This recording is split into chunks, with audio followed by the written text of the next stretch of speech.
Hi friends, ఈ వడియంతో పోపు వేసుకుంటే కూరలు పులుసులు సూపర్ టేస్టీగా ఉంటాయి. వీటిని పోపు వడియాలు అంటారు. తమిళియన్స్ కేరళ వాళ్ళు ఎక్కువ చేసుకుంటారు. మన పెద్దవాళ్ళు కూడా చేసుకునే వాళ్ళంట. మరి అవి ఎలా చేసుకోవాలో ఇప్పుడైతే చూసేద్దాము.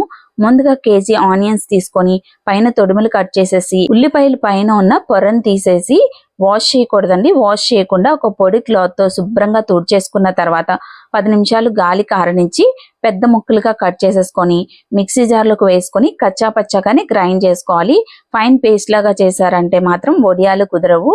కచ్చా పచ్చాగా గ్రైండ్ చేసుకోండి. లేదు అనుకుంటే సగం మిక్సీ జార్లో కచ్చా పచ్చాగా గ్రైండ్ చేసుకొని మిగతా సగం ఆనియన్స్ ని ఫైన్ గా దోశల్లోకి ఎలా అయితే చాప్ చేసుకుంటామో అలా చిన్న ముక్కల్లాగా చాప్ చేసేసుకొని వేసేసుకున్న తర్వాత దానిలోకి పోపులోకి వేసుకున్న జీలకర్ర, ఆవాలు, పచ్చిశనగపప్పు, బద్దమినపప్పు, వెల్లుల్లిపాయలు కచ్చాపచ్చగా దంచుకున్నవి, కడిగి ఆరబెట్టుకున్న గాలికి ఫ్యాన్ కింద ఆరబెట్టుకున్న కరివేపాకు, కొద్దిగా మెంతులు, ఇంగువ, పసుపు, ఉప్పు వేసి బాగా మిక్స్ చేసేసుకున్న తర్వాత కొద్దిగా ఆయిల్ కూడా వేసుకొని మిక్స్ చేసుకొని ఒక రోజంతా బాక్స్ లో స్టోర్ చేసుకోవాలి.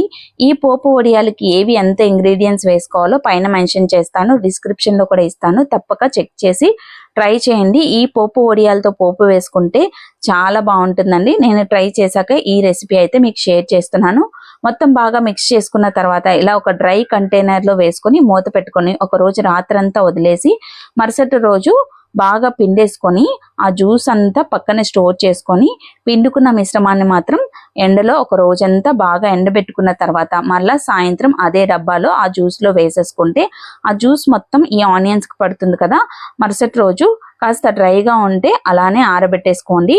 లేదు అంటే మరి ఇంకా తడిగా ఉంది అనుకుంటే మరొకసారి పిండి ఆరబెట్టుకోవచ్చు.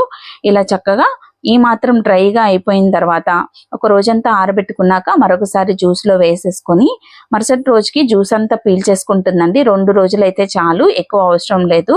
ఇలా మొత్తం అంతా వేసుకుని మరుసటి రోజు బాగా ఎండనిచ్చి సాయంత్రానికి తడి పొడిగా ఉన్నప్పుడు చిన్న చిన్న రౌండ్ లడ్డూలాగా చుట్టేసుకొని వడియాల్ని ఒక 10 రోజులు బాగా ఎండలో ఆరబెట్టేసుకుంటే గట్టిగా తయారవుతాయి.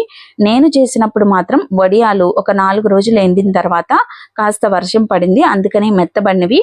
కానీ నేను వీడియో అయితే తీసి చూపిస్తున్నానండి ఈ వడియాలు ఎలా చేసుకోవాలో. మనకి 2 రోజులకి ఇలా తడి పొడిగా అయిపోతుంది. వెంటనే వడియాల్లాగా చేసేసుకొని బాగా ఎండలో గట్టిగా అయినంత వరకు మనకి టంగ్ టంగ్ అని సౌండ్ రావాలండి. అలా అయినంత వరకు బాగా ఎండలో ఆరబెట్టుకుంటేనే సంవత్సరం అంతా నిల్వ ఉంటాయి. అయితే నాకు ఇక్కడ మాత్రం ఇంకా ఆరలేదు, కానీ అయినా వీడియో మీకు షేర్ చేస్తున్నాను. ఈ వడియంతో పోపు వేసుకుంటే సూపర్ గా ఉందండి. నేను ఆల్రెడీ ట్రై చేసి మీకు షేర్ చేస్తున్నాను. బాగా ఎండబెట్టేసుకోండి, గట్టిగా అయినంత వరకు ఎండబెట్టుకొని మీకు ఎప్పుడైనా కావాలంటే దంచి పోపులో వేసేసుకొని కలిపేసుకోవటమే. పప్పుని ఎలా పోపు వేసుకోవాలో ఇప్పుడైతే చూసేద్దాము. డ్రై కంటైనర్ లో మాత్రమే స్టోర్ చేసుకోవాలి, వీటిని ఫ్రిడ్జ్ లో పెట్టకూడదు. ఇప్పుడు పోపు వేసుకోవడానికి ఆయిల్ వేసి ఆయిల్ వేడైన తర్వాత ఇలా క్రాక్ చేసి వేసేసుకోండి. చిదిమేసి వేసేసుకొని వేయించేసుకోండి. దానిలోకి కావాలంటే ఎండుమిర్చి కరివేపాకు వేసుకోవచ్చు, లేదంటే స్కిప్ చేయొచ్చు. వేసుకొని బాగా వేయించేసుకొని ఉడికించుకున్న పప్పు కానీ పులుసులు కానీ తాడింపు వేసేసుకుంటే అంతేనండి, సూపర్ టేస్టీగా ఉంది. నిజంగా చాలా బాగుంది. మరి మీకు నచ్చితే తప్పక ట్రై చేయండి. ట్రై చేశాక నచ్చితే ఒక లైక్ చేయండి, షేర్ చేయండి. Thank you.